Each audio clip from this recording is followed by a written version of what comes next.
Halo teman, jumpa lagi denganku Awang Kagunan Rahayu.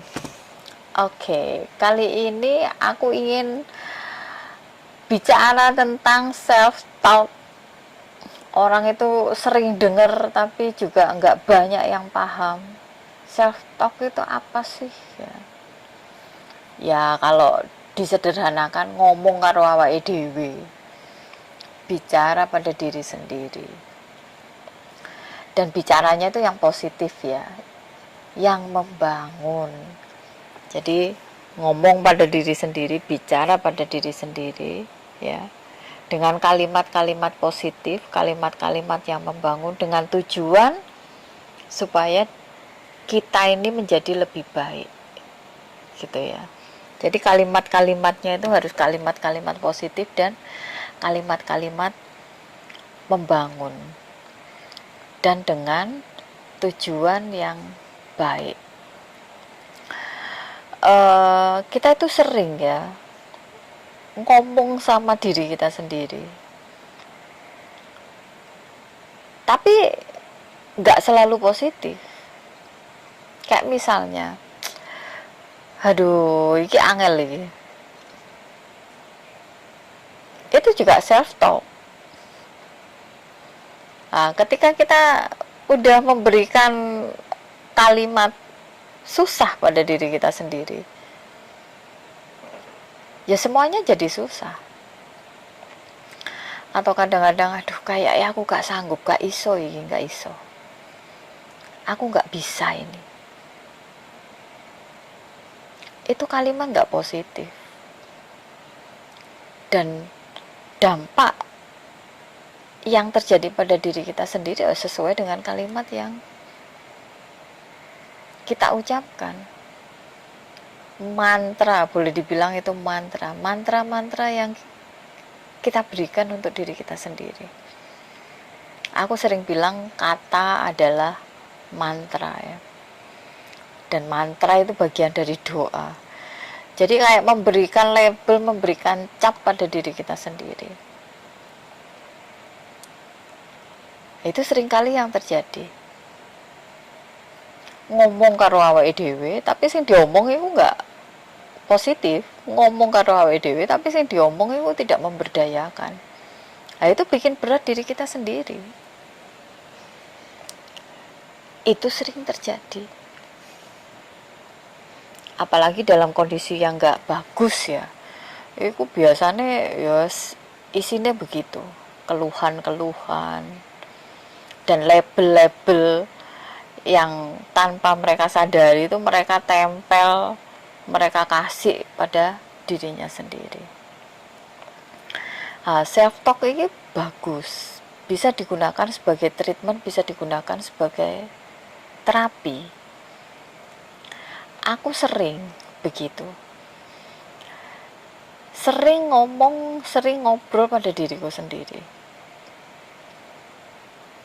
Lah menurutku mending ngomong karo awakku dewi daripada ngomong sama orang lain, karena orang lain itu belum tentu paham apa yang aku butuhkan. Ngobrol dengan diri sendiri itu juga punya banyak sekali manfaat. Dan biasanya aku itu selalu ngobrol ya, bukan hanya pada saat aku susah aja atau pada saat hidup lagi sulit, tapi setiap hari untuk menyemangati diriku sendiri. Sampai kadang-kadang itu sering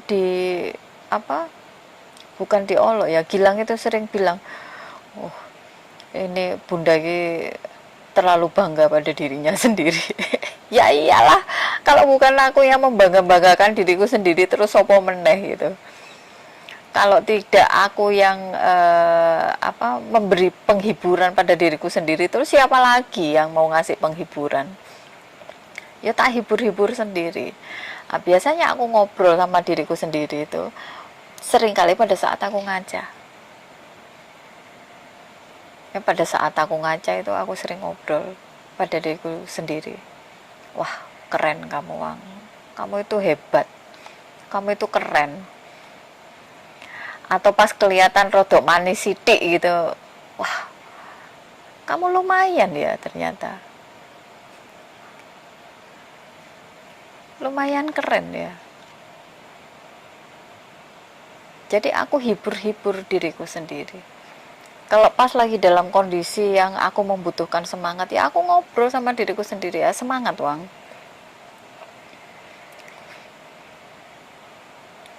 Iki gampang, iki solusinya mudah. Kamu pasti bisa melewati, semangat. Itu aku lakukan. Ya kadang-kadang orang itu kalau nggak ngerti dipikir aku ini setengah gila ya. Sering ngomong dewe gitu. Sebenarnya bukan ngomong dewe ya, itu cara aku berkomunikasi dengan diriku sendiri. Ya karena kan tidak semua kehidupan itu kita jalani dengan mulus ya. Hidup adalah bagian dari proses, dan dalam menjalani proses itu tidak semua mudah. Kadang-kadang kita butuh support, kadang-kadang kita butuh semangat, butuh seseorang untuk menyemangati kita. Tapi ketika kita tidak mendapatkan itu dari orang lain, ya kita lakukan itu pada diri kita sendiri. Menyemangati diri sendiri, memuji diri sendiri, membesarkan hatinya sendiri. Ketika tidak ada orang lain yang bisa memenuhi itu. Dan sebenarnya kita juga tidak membutuhkan itu dari orang lain, tidak membutuhkan validasi dari orang lain. Dengan kita aja sendiri sudah cukup. Coba deh lakukan caraku. Pada saat ngaca gitu, perhatikan detail tubuh kita. Nah kebetulan kaca di tempatku itu kacanya yang tinggi-tinggi ya. Jadi ketika berhadapan dengan kaca itu kita bisa melihat tubuh kita secara utuh, diri kita secara utuh. Bukan kaca kecil-kecil yang hanya kelihatan mukanya, enggak. Jadi kacanya itu cukup tinggi, sehingga ketika berdiri itu ya kita bisa melihat diri kita sendiri di kaca itu. Nah, aku sering itu ngobrol dengan diriku sendiri, memuji-muji diriku sendiri, memuji kehebatanku, memuji kecantikanku versi aku ya. Kalau orang lain kan enggak. Ya bagi aku ini cantik. Untuk ukuranku ya. Kalau untuk orang lain, aku nggak peduli penilaian orang lain. Tapi menurutku, aku cantik. Aku keren.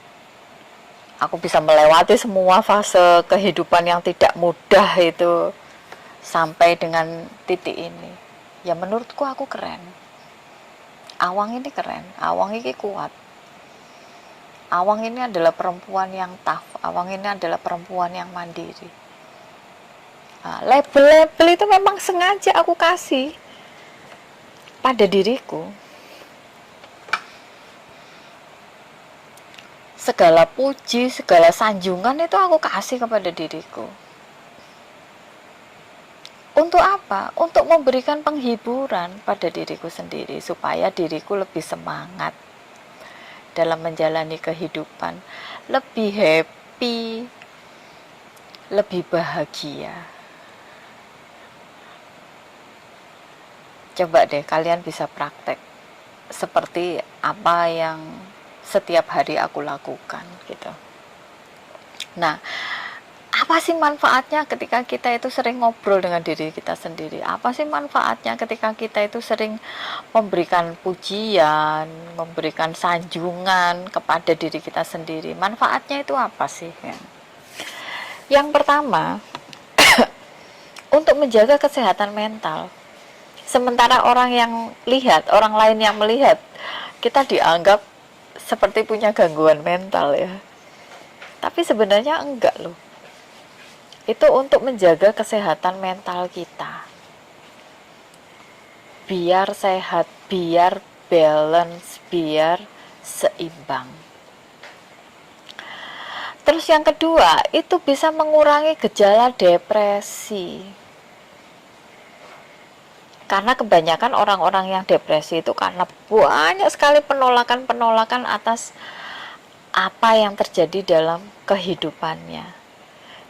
Dan mereka tidak mempunyai ruang untuk untuk mengeluarkan untuk mengekspresikan, mereka nggak punya ruang. Atau bisa jadi mereka nggak punya kemampuan untuk mengekspresikan. Akhirnya dipendem, dipikir, dipendem. Depresi lah. Terus yang ketiga, menyemangati diri. Seperti yang aku ceritakan tadi di depan. Ayo Wang, kamu itu hebat. Kamu itu keren. Kamu itu pasti bisa. Untuk menyemangati diri sendiri. Kita nggak bisa mengandalkan itu kepada orang lain, karena orang lain itu udah sibuk dengan urusan-urusannya sendiri. Jadi kita punya kewajiban untuk memenuhi itu, memberikan semangat. Supaya apa? Supaya kita punya power lebih. Terus yang keempat, meningkatkan kepercayaan diri. Jadi kita itu lebih pede untuk menjalani kehidupan itu. Lebih yakin. Percaya bahwa kita itu mampu, percaya bahwa kita itu bisa. Terus yang kelima, meningkatkan motivasi. Ya tujuannya kan untuk memberikan semangat, untuk memotivasi.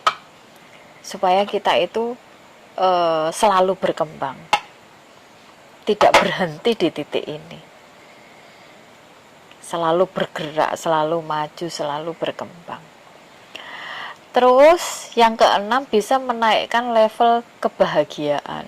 Ya kalian bisa lihat aku ya, drenges teralala setiap hari. Lah nggak ada orang aja ngobrol dengan diriku, aku juga senyum-senyum sendiri. Ya karena bahagia itu harus dari dalam. Kita nggak bisa mengandalkan hal-hal yang di luar dari diri kita, apalagi mengandalkan dari orang lain. Bahagia itu harus kita ciptakan dengan cara-cara yang mudah yang bisa kita lakukan.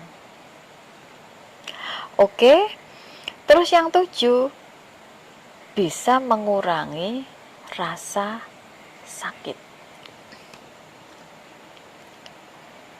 baik sakit secara fisik maupun sakit secara rasa, secara batin. Biasanya orang kalau pikirannya terganggu, rasanya terganggu. Begitu rasanya terganggu, udah mempengaruhi semuanya. Jadi dengan ngomong karo awake dhewe, ngobrol dengan dirinya sendiri, dengan self talk tadi, itu bisa mengurangi rasa sakit. Baik sakit secara fisik maupun sakit secara rasa. Coba. Ketika misalnya nyeri gitu ya. Ada rasa nyeri. Nah, ini teman-teman yang sedang terganggu kesehatannya bisa dipraktekkan. Diajak ngomong tubuhnya, diajak ngomong bagian yang sakit, bilang terima kasih, aku sudah mendapatkan pembelajarannya, aku sudah dapat mengambil hikmahnya, terima kasih untuk rasa sakit ini. Dan jika dirasa pembelajarannya sudah cukup, silahkan kembali ke asalnya. Itu nyeri bisa hilang loh. Segala yang gak nyaman di dalam tubuh kita itu bisa hilang. Nah itu, the power of ngomong. Karena ngomong itu, atau bicara itu tanpa kita sadari, kita itu memantrai pada diri sendiri dan memantrai banyak hal dalam kehidupan kita. Terus setelah itu yang ke-8, bisa meredakan emosi. Ketika kita emosi nih, habis bete dengan seseorang atau bete dengan dirinya sendiri, ketika emosi, ya kita bisa kontrol, kita bisa rem dengan self talk. dengan ngobrol pada diri sendiri. Nanti pelan-pelan itu bisa turun emosinya. Dan yang terakhir, jika kita intens, jika kita membiasakan diri untuk ngobrol dengan diri kita sendiri, ya, kita akan mudah untuk mendapatkan jawaban-jawaban atas pertanyaan-pertanyaan yang ada dalam kehidupan kita. Jadi nggak perlu cari jawaban di luar, kita bisa menemukan jawaban itu di dalam. Dan ini sering aku ngomong ya, cari jawaban ke dalam diri, cari jawaban ke dalam diri. Nah, proses itu harus terjadi. Nggak bisa langsung ujuk-ujuk langsung bisa, nggak. Harus dibiasakan, ada proses yang harus terjadi, ada proses pembiasaan. Oke teman, nah coba dimulai ya, coba dekatkan pada dirimu sendiri, mendekatlah pada dirimu sendiri, masuk ke dalam, intens, membangun relasi, membangun kedekatan dengan dirimu sendiri. Lakukan saja, syaratnya satu, nggak usah berekspektasi apa-apa. Wes pokoknya lakukan, biasakan, nggak usah banyak pertanyaan. Lek ngene iki bener ora, lek ngene iki piye, lek ngene nggak usah. Udah lakukan aja, ngobrol aja, cuma tinggal ngobrol aja. Dan jangan meletakkan ekspektasi di dalamnya, apapun itu bentuknya. Oke? Jadikan ini sebagai rutin, bisa dilakukan sebelum tidur, bisa dilakukan setelah bangun tidur, atau bisa dilakukan kapanpun kalian butuh itu. Rutinkan. Ya manfaatnya tadi udah aku jelaskan ya. Dan itu masih banyak sekali manfaatnya. Di luar dari yang aku jelaskan tadi. Ya. Ngobrol dengan dirimu sendiri dengan bahasa-bahasa yang sederhana, dengan bahasa-bahasa yang gampang aja, dengan bahasa yang kamu pahami. Ngobrol santai dengan hal-hal kecil, dan itu dibiasakan untuk membangun relasi ya. Membangun relasi dengan diri sendiri, membangun kedekatan dengan diri sendiri. Rutinkan itu. Setelah itu amati perubahannya. Apa yang terjadi? Karena masing-masing orang itu akan mengalami beberapa fase dan itu berbeda-beda. Coba nanti dipraktekkan. Sebenarnya untuk menjadikan hidup itu mudah, terus hidup itu enak aja kita menjalaninya, terus hidup itu kita happy aja, seneng aja, bahagia aja, itu butuh latihan. Dan latihan itu nggak muluk-muluk kok, bisa dilakukan dengan cara-cara yang sederhana, mudah, gampang, gak pakai bayar. Tinggal kemauan kita aja, mau merubah atau tidak. Karena manusia itu ya, lumrah menungso itu, kalau ada perubahan itu mereka selalu tolak dulu. Mereka selalu membangun benteng-benteng pertahanan. Makanya perubahan itu jadi tidak mudah tuh.